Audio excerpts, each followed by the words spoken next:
ग्रामीण भाग जेव्हा बघतो आपण तर मुलांना पुणे मुंबईलाच काय यावं लागतं. ही गोष्ट अशामुळे कारण आपण पुणे मुंबईचं जीवन धक्काधक्कीचं जरी असलं ना तरी त्याला खूप रोमॅन्टिसाइज करून ठेवलंय आणि आपल्या जे गावातलं खूप असं छानसं सुंदर. शांत सुंदर निर्मळ जीवन आहे त्याला असं काबाड कष्ट आणि असं गावंढळ सारखं असं काहीतरी डिफाईन करून ठेवलंय. सो मला असं वाटतं की तुम्ही हरियाणाच्या पाटलींचे रील बघा आणि त्याच्यात तुम्हाला गावातलं जीवन ती रोमॅन्टिसाइज करून दाखवण्याचा प्रयत्न करते तर कदाचित ते शिफ्ट होऊ शकतं.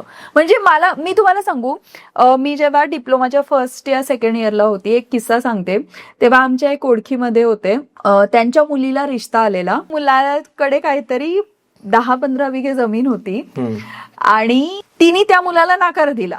आता त्याच मुलीने नंतर मुंबईतल्या काहीतरी 15 का 16 हजार पगार असणाऱ्या मुलाशी लग्न केलं. बरं.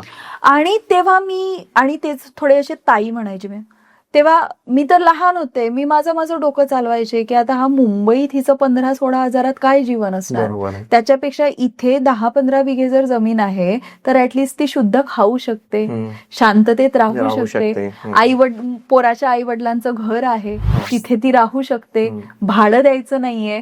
सो ते मुंबई पुण्याचं धकाधकीचं जरी असलं तरी ते काय माहिती त्याला काय ग्लोरीफाय करून ठेवलंय त्याच्यामुळे कदाचित ते आहे. तर हे गरजेचं आहे की गावातलं जीवनही खूप छान आहे. पूर्ण व्हिडिओ बघण्यासाठी YouTube वर जाऊन बँटर विथ चेतन सर्च करा.